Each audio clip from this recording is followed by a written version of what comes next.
Alright, what is going on everyone? How are y'all doing? Hopefully you guys are having a wonderful day, and today I come at you from my account that I've recently been building in a series, and basically I've gotten to the point where I'm kind of entering bossing realm. So I'm going to be making guides over a lot of the early bosses and eventually some of the mid and late game bosses. If you guys want any guides on any bosses in particular, let me know in a comment down below.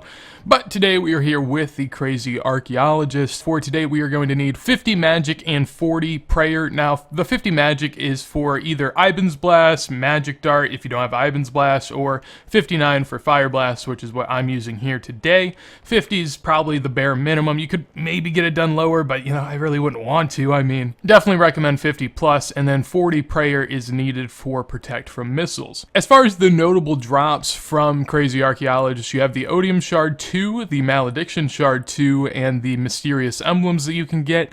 The Odium Shard is a 1 in 256 drop that is currently 1.7 mil, so relatively high compared to its usual price, and much the same for the Malediction Shard 2 at 800k. We also have the Mysterious Emblems, which is a 1 in 42.5 drop if you are doing it on a Slayer task or you are in World 18 killing it, because that's the Bounty Hunter world. If you're doing it on a Slayer task in World 18, then it is a 1 in 5 drop. Now that is 130k, which is somewhat useful, you know, if you get a task. Definitely can look to make a little extra money that way. Now getting back to the account, as far as gear, this is what I'm going to be rolling with on my low level, with a couple things that, you know, I have to accommodate for my account, as will you. Here I have a Zamrock Cat that I'm rocking for some mage attack bonus along with prayer. A lot of this gear is going to be focused towards prayer. You really don't need defenses, you're going to be praying range, so it's not really that big of a deal, and we're going to want to improve our magic output. So I also have an Armadyl Cloak. You can replace this with a Mage Arena Cape if you have one. I currently do not, so I'll go with the prayer bonus. An Amulet of Glory for the magic bonus, and the Teleport. Monk Robes for the prayer bonus,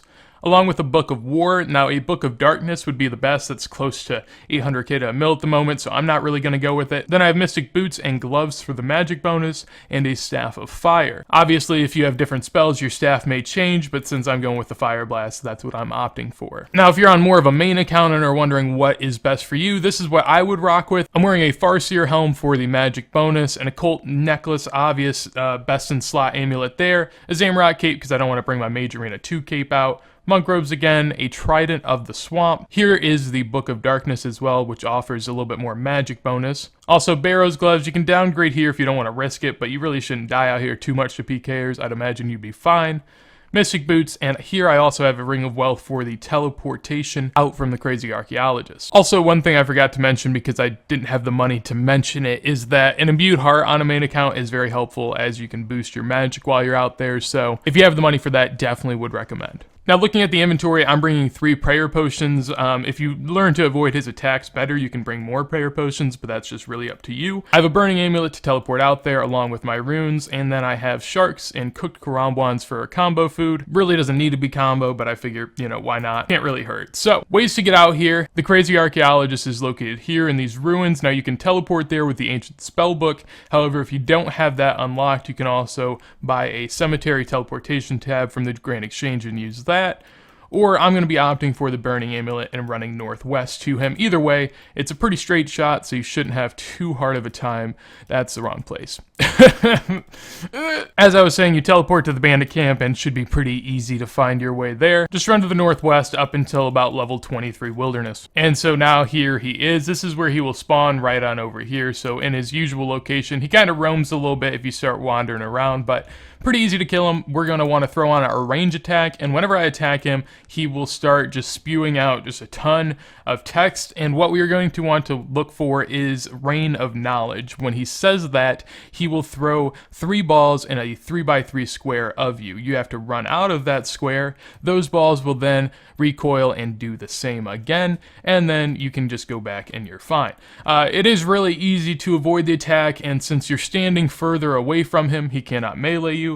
Thus, your prey range will negate all the damage, and if you dodge the the balls, you shouldn't have any problem at all. And even if you take a little bit of damage, it's not the end of the world. See right there, I mean, I got hit a couple times and I only have to eat one shark. It's not really that bad, and there's not a whole lot to worry about. It's a pretty easy boss, and I think ultimately the people that this boss is aimed for is either people on Slayer tasks who are looking to get, you know, some Slayer XP. It's definitely not bad as a task, but if you're just coming here to boss, definitely reserved more for lower levels. It's not something that you're going to come to and make a lot of money. Even if you do hit the shard tables, the amount of time it takes you to get those kills on average is pretty great. I mean, it's 150 cannonballs right there. I really can't complain. Like, that's a nice drop for a low level account. The drops here on average are probably 20 to 30k once you include the, you know, the more rare drops as well. It's definitely not bad for low levels to try to get a feel for bossing. So whenever you start off a kill, he'll spawn right here again, and you just can stand over here. This offers a lot of space around here, as everything else is kind of clustered. You'll come to realize that once you have to like fight him in other places, sometimes it is a little bit more annoying because the pillars get in the way.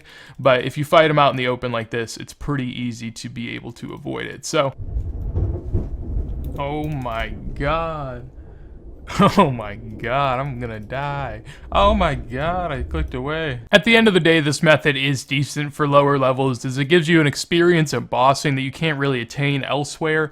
It is a wilderness demi-boss for a reason, you know, that being that it isn't all that difficult to kill, and really shouldn't be all that rewarding, you know. It's a very low level boss, so I love the role that it plays in the game, and you actually do get a decent amount of magic XP. There aren't a lot of times low level where I necessarily use magic training in combat, so I do find that to be somewhat enjoyable, as it's kind of standout-ish. But ultimately a boss that I do enjoy and would recommend for low levels to try out. Alright, that's going to be it for me. Appreciate you all for checking out the video. If you did enjoy, make sure to leave a like. If there's anything you still have questions about with this boss, or bosses you want to see in the future, as I said earlier, let me know in a comment down below. And if you want to see more when it goes live, make sure to hit that subscribe button. With that said though, hopefully you guys do have a wonderful day, and